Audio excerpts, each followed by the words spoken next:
भगवद गीता अध्याय 5 कर्म संन्यास योग। नमस्कार दोस्तों, हूं गीता की गंगा में बहते हुए हम 5वें चैप्टर पर आ गए हैं। दोस्तों, दुनिया में कुछ अलग करना है तो दुनिया से कुछ अलग जानना भी पड़ेगा, और गीता से बड़ा कोई ज्ञान नहीं। और अगर आपने सबसे बड़े ज्ञान यानी भगवद गीता को समझ लिया तो फिर ऐसा क्या है जो आप नहीं कर सकते। तो आइए प्रारंभ करते हैं भगवद गीता के अध्याय 5 कर्म संन्यास योग का। अर्जुन उवाच संन्यासं कर्मणां कृष्ण पुनर्योगं च शंससि यच्छ्रेय एतयोरेकं तन्मे ब्रूहि सुनिश्चितम्। अर्जुन बोले, हे कृष्ण, पहले तो आप कर्मों के संन्यास की बात करते हैं और साथ ही साथ में कर्मयोग की तारीफ भी करते हैं। प्रभु, आप सीधे सीधे जो मेरे लिए फायदेमंद है वो बताइए। दोस्तों, कहीं जाने के लिए जब आप रास्ता पूछते हैं और अगर आपको 2 रास्ते बताए जाएं तो आप कहते हैं, भाई जो रास्ता आसान है वो बताइए, जहां से मैं जल्दी अपनी मंजिल पर पहुंच सकूं। सीखने वाले को अधिकार होता है कि वो सिखाने वाले से कहे कि मुझे सही सिखाएं या सही प्रश्न का सही उत्तर बताएं। हम भी अर्जुन की तरह हमेशा ऐसी ही हालत में होते हैं दोस्तों, जहां हमें सही जवाब नहीं पता होता, और अर्जुन की तरह हमें भी जवाब पाने से कभी पीछे नहीं हटना चाहिए। श्री भगवानुवाच संन्यासः कर्मयोगश्च निःश्रेयस्करावुभौ तयोस्तु कर्म संन्यासात् कर्मयोगो विशेष्यते। श्री भगवान कहते हैं, कर्म संन्यास और कर्म योग ये दोनों ही फायदा पहुंचाने वाले हैं, लेकिन इन दोनों में कर्म योग साधन आसान होने की वजह से बेहतर है। दोनों रास्ते मंजिल पर पहुंचाएंगे, लेकिन एक रास्ता मुश्किल है। इसमें जगह जगह पर नदियां, नाले, पहाड़ और खाइयां आएंगी, लेकिन दूसरा रास्ता इससे कहीं आसान है, और ये रास्ता है कर्म योग का। कर्म योग वो रास्ता है जो हम में से हर कोई हर समय कर सकता है। इसके लिए कोई खास बड़ी तैयारी नहीं करनी होती दोस्तों, बस अपनी रोजमर्रा की जिंदगी को निष्ठा और कर्तव्य के साथ जीना होता है। ज्ञेयः स नित्य सन्न्यासी यो न द्वेष्टि न कांक्षति निर्द्वन्द्वो हि महाबाहो सुखं बन्धात् प्रमुच्यते। हे अर्जुन, जो पुरुष न किसी से जलन रखता है और न ही किसी वस्तु को पाने की इच्छा रखता है, ऐसे कर्म योगी को सन्यासी समझना चाहिए, क्योंकि ऐसे लोग जो मोह और क्रोध से छूट जाते हैं, ऐसे लोग संसार के बंधन से मुक्त हो जाते हैं। उन्हें या तो कुछ पाने की इच्छा होती है, जैसे धन, शोहरत, या ऐसी हालत जिससे आप नफरत कर। बालाः प्रवदन्ति न पंडिताः एकमप्यास्थितः सम्यक् उभयोर्विन्दते फलम्। कुछ लोग ऐसा मानते हैं कि सन्यास और कर्म योग से अलग अलग फल मिलता है। कृष्ण ऐसे लोगों को मूर्ख बता रहे हैं। दोनों 2 अलग रास्ते हैं दोस्तों। जिसकी डेस्टिनेशन है वो परमात्मा, जिसमें हमें एक दिन मिल जाना है। सन्यासी उसे मत मानिए जो गेरुए कपड़ों में दुनिया को छोड़ भिक्षा मांग के जिंदा रहता है।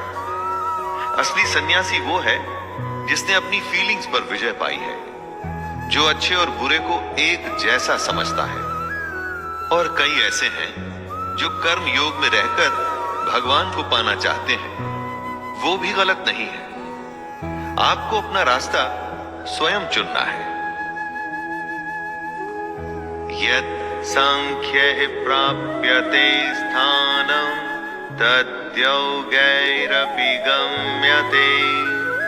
एकं सांख्यं च योगं च यः पश्यति स पश्यति। परम धाम यानी सदगति, फाइनल डेस्टिनेशन ज्ञान योगियों को भी प्राप्त होता है और कर्म योगियों को भी। इसलिए समझदार को ज्ञान योग और कर्म योग को एक ही समझना चाहिए। कृष्ण ये बात उनके लिए कह रहे हैं जो जगह जगह ज्ञान दिए फिरते हैं कि हर समय भगवान की पूजा करो और कोई काम मत करो। ये पाखंड है दोस्तों। जैसे ज्ञान योग एक रास्ता है, वैसे ही कर्म योग से भी आप मंजिल को पा सकते हैं। इसमें ध्यान देने की बात यह है कि कृष्ण कभी भी परिवार को छोड़ने की या अपने कर्तव्य को छोड़ने की बात नहीं करते। संन्यासस्तु महाबाहो दुःखमाप्तो मयोगतः योगयुक्तो मुनिर्ब्रह्मा न चिरेणाधिगच्छति। कृष्ण अर्जुन को कर्म योग की अहमियत को समझाते हुए कहते हैं कि सन्यास का अर्थ है, अगर ज्ञान योग में भी कर्म योग का सहारा लोगे तभी तुम दुनिया के पचड़ों से ऊपर उठ के और सच्चाई को जान पाओगे। और अगर तुम्हें सच्चाई को जानना है तो अपने आप को कर्तापन यानी कि अहंकार, जैसे कि मैं हूं, मैं ही करता हूं, इसे छोड़ना होगा।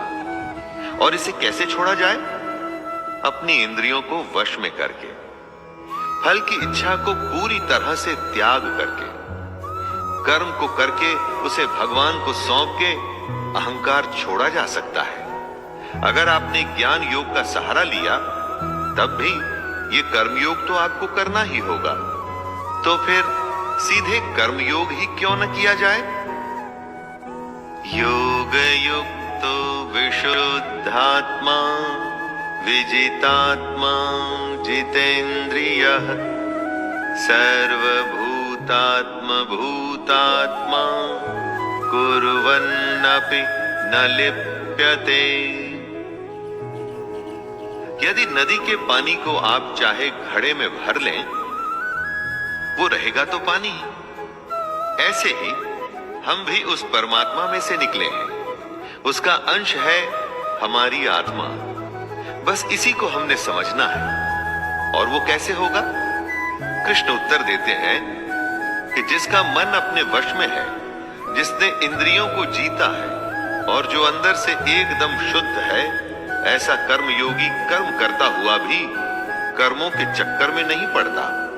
और जब कोई इस अवस्था में आ जाता है, शन स्वपन श्वसन प्रलपन विसृजन गृहन् नुन्मिषन् निमिषन्नपि इन्द्रियाणीन्द्रियार्थेषु वर्तन्त इति धारयन्। जो सच्चाई को जान चुका है, जिसे ज्ञान प्राप्त है, वो सांख्य योगी देखता है, सुनता है, स्पर्श करता है, सूंघता है, खाना खाता है, सोता है, सांस लेता है, बोलता है, सब कुछ करता है जो मैं और आप करते हैं। लेकिन उस ज्ञानी और हम सब में एक बहुत बड़ा फर्क है दोस्तों।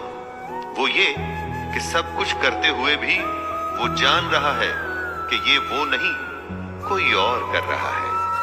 वो खुद को इस सब को करने वाला नहीं मानता, वो इस सब के पीछे ईश्वर को मानता है। अपना हर कर्म वो भगवान को सौंप देता है। हम ये समझते हैं कि हम अपनी दुनिया को चलाने वाले स्वयं हैं, परंतु यही फर्क है। हम में और ज्ञानी में। ब्रह्मण्याधाय कर्माणि संगम त्यक्त्वा करोति यः लिप्यते न स पापेन पद्मपत्रमिवाम्भसा। कमल के फूल को ध्यान से देखिएगा दोस्तों, वो होता कीचड़ में है, उस पर से पानी आता जाता रहता है, लेकिन उसका पत्ता हमेशा सूखा ही मिलेगा। कीचड़ में रहकर भी वो उसमें लिप्त नहीं होता। यही समझदार की निशानी है। न मनसा बुद्धया केवलैरिन्द्रियैरपि योगिनः कर्म कुर्वन्ति संगत्यक्त्वात्मशुद्धये। कर्म योगी आखिर क्या होते हैं, जरा उन्हें समझने की कोशिश कीजिए दोस्तों। योगी अपने शरीर, मन, बुद्धि या इंद्रियों से कर्म करते हैं, लेकिन अपने अंदर से वो भगवान को समर्पित करते रहते हैं। बाहर से देख के ऐसा लगता है कि ये तो सब कुछ हमारे जैसे ही कर रहे हैं, हमारे जैसे ही परिवार है, नौकर हैं, नौकरी है, सब कुछ तो नॉर्मल है। लेकिन ऐसा सिर्फ दिखता है। योगी अंदर से एकदम शांत और गंभीर होता है, क्योंकि वो अंदर की आत्मा और परमात्मा का संबंध जान चुका है। इसके बावजूद वो सारे कर्म करता है। युक्तः कर्म फलं त्यक्त्वा शान्तिमाप्नोति नैष्ठिकीम् अयुक्तः कामकारेण फले सक्तो निबध्यते। कर्म योगी को और समझाते हुए कृष्ण कह रहे हैं कि कर्म योगी कर्मों के फल का त्याग कर देता है, और इस त्याग की वजह से ही वो भगवान को हासिल कर पाता है। और वहीं दूसरी तरफ जो कर्म योगी नहीं है, जैसे कि हम में से ज्यादातर लोग, हमारे जैसे लोग कर्म के फल की इच्छा करते हैं और बस इसीलिए उसमें बंधे चले जाते हैं। और नवद्वारे पुरे देहि नैव कुर्वन्न कारयन्। हमारा शरीर एक घर है जिसे 9 द्वारों वाला माना गया है। 9 द्वार जैसे 2 आंखें, 2 कान, 2 नाक के छेद और इत्यादि। इन्हीं 9 द्वारों के जरिए हम बाहर की दुनिया से डील करते हैं। दुनिया का कोई भी काम बिना इन 9 द्वारों के पॉसिबल नहीं है दोस्तों। इसी घर में रहता हुआ सांख्य योग वाला सन्यासी देखने में तो हम सबके जैसे सारे काम कर रहा है, लेकिन अंदर से वो एकदम अलग है। उसके अंदर का सब कुछ भगवान से जुड़ चुका है, और इसीलिए वो असल में कुछ नहीं कर रहा। वो कर्म में अकर्म को समझ चुका है। खुद को बस जैसे एक माध्यम मान के वो परमात्मा का काम कर रहा है। न कर्तृत्वं न कर्माणि लोकस्य सृजति प्रभुः न कर्म फल संयोगं स्वभावस्तु प्रवर्तते। आदमी का एक तो होता है स्वभाव और एक होती है उसकी प्रकृति। प्रकृति का जैसा असर आपके स्वभाव पर पड़ता है, आप वैसे ही बर्ताव करते हैं। परमेश्वर न तो आपके कर्तापन की, न कर्मों की और न कर्म फल के संयोग की रचना करता है। इन सबका संयोग आपके स्वभाव की वजह से होता है। आपका स्वभाव विकृत है या विकसित है, इस पर ही डिपेंड करता है कि आप क्या करेंगे। आपके करने पर कौन सा कर्म होगा और उस कर्म के अनुसार आपको क्या फल मिलेगा। इस सब के लिए खुद को ही जिम्मेदार मानिए दोस्तों। ऐसा मत सोचिएगा कि मैंने तो मेहनत की थी लेकिन भगवान ने ही फल नहीं दिया। न दत्ते कस्यचित् पापं न चैव सुकृतं विभुः अज्ञानेनावृतं ज्ञानं तेन मुह्यन्ति जन्तवः। सब कुछ हमारे अंदर है, बस उसे हमारे सामने लाने की देरी भर होती है। उससे 1 to 1 करने की जरूरत होती है दोस्तों। भगवान न किसी के पाप कर्म को और न किसी के शुभ कर्म को ग्रहण करता है। पाप हो या पुण्य, ये तो आपके ही हैं, तो भगवान का इसमें क्या लेना देना। आप अपने स्वभाव, अपने नेचर के चलते जिस तरह के कर्म करते हैं, उसका नतीजा ही पाप या पुण्य होता है। आपके खुद के अंदर ज्ञान है, लेकिन वो अज्ञान के द्वारा ढका हुआ है। उसी के चलते सारे बुरे काम होते हैं। अगर आप उसे पहचान जाएंगे तो उसके बाद सिर्फ अच्छा ही अच्छा होगा। ज्ञानेन तु तदज्ञानं येषां नाशितमात्मनः तेषामादित्यवज्ञानं प्रकाशयति तत्परम्। जब अंधेरा होता है तो कुछ नहीं दिखता, और प्रकाश होते ही सब कुछ प्रकट हो जाता है। इसी तरह हमारे अंदर के अज्ञान के साथ भी होता है। जैसे ही हमें परमात्मा की सच्चाई समझ में आती है, जैसे ही हम ये समझते हैं कि हमारे अंदर की आत्मा उसी परमात्मा का एक अंश है, वैसे ही एकदम से उजाला होता है। ये उजाला एक नए सूरज के उदय के समान ही होता है।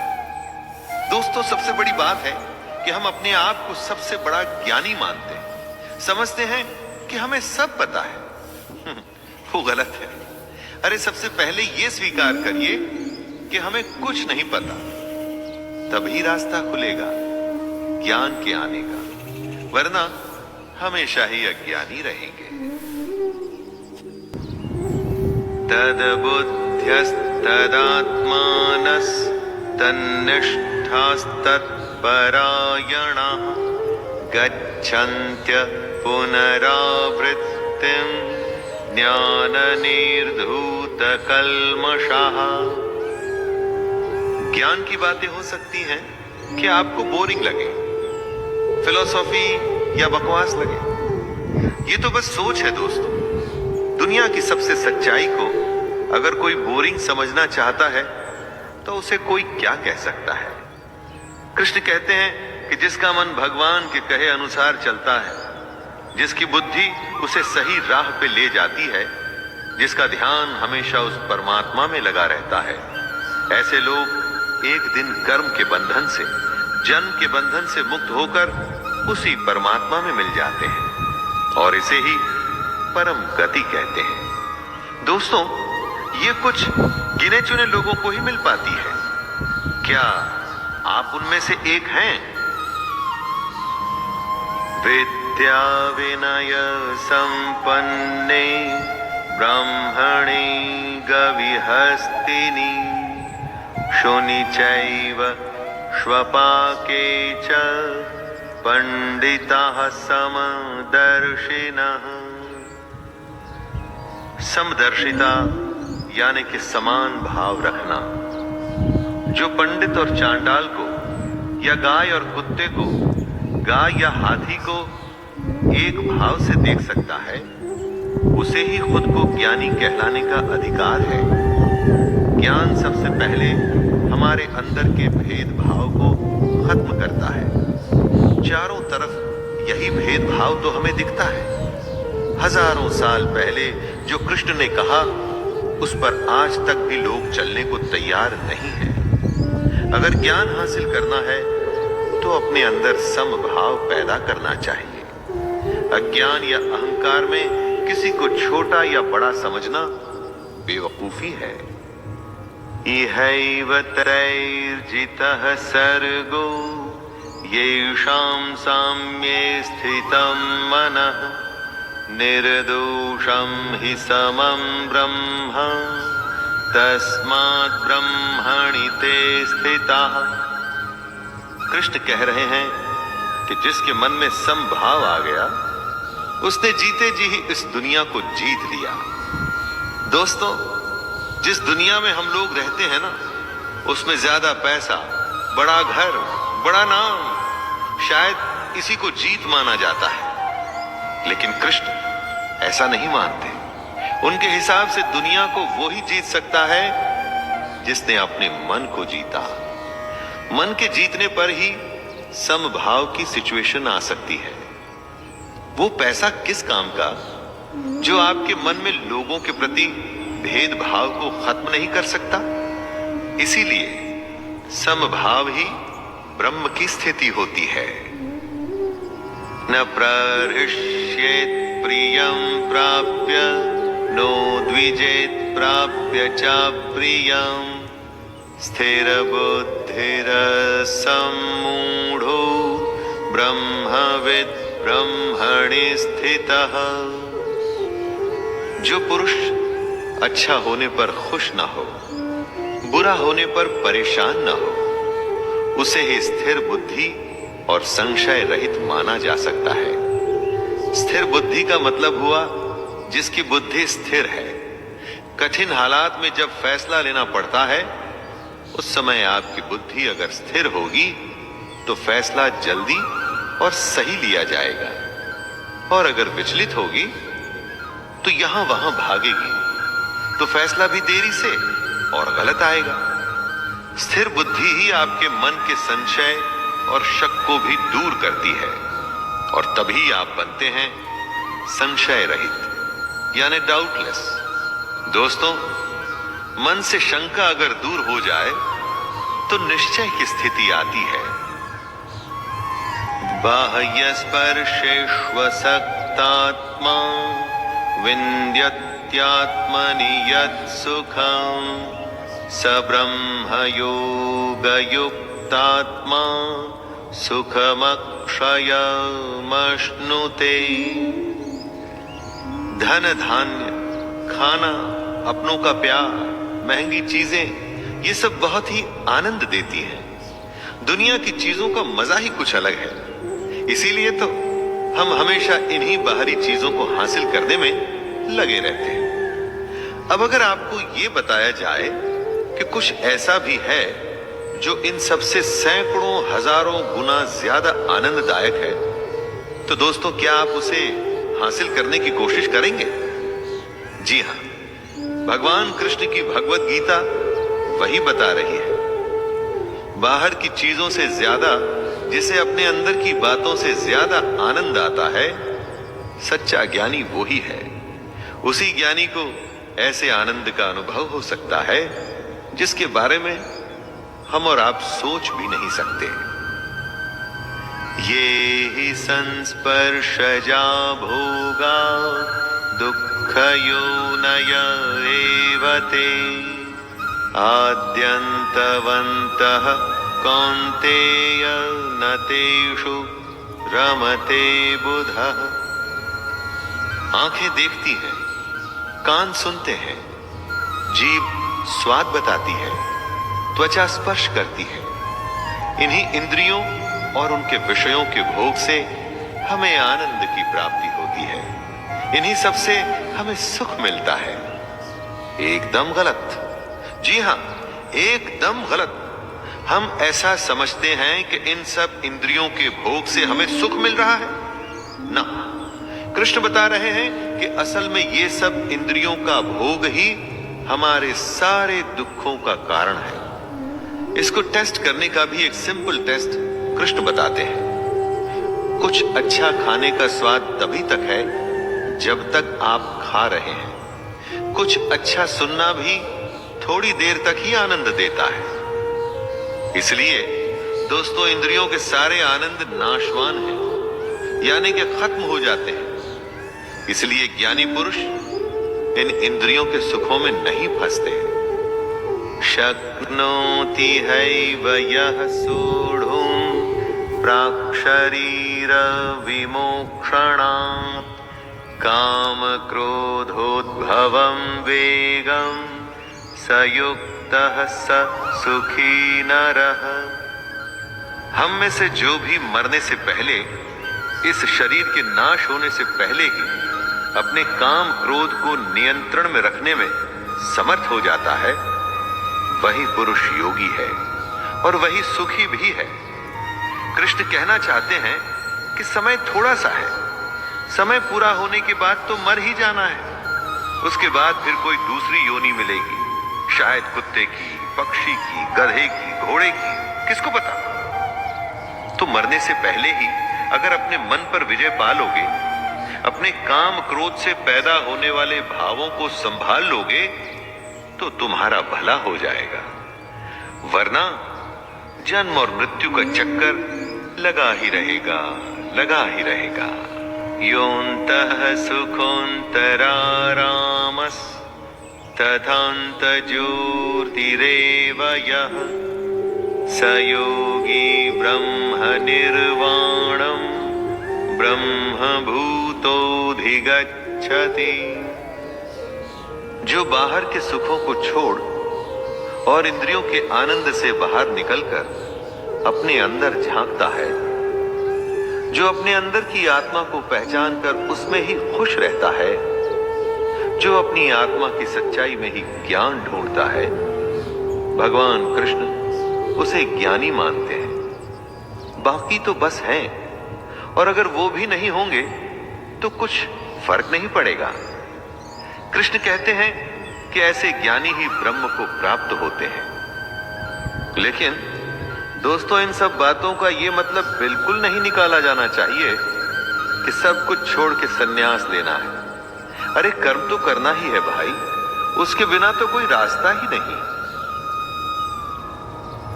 लभन्ते ब्रह्म निर्वाण मृषयः क्षीणकल्मषः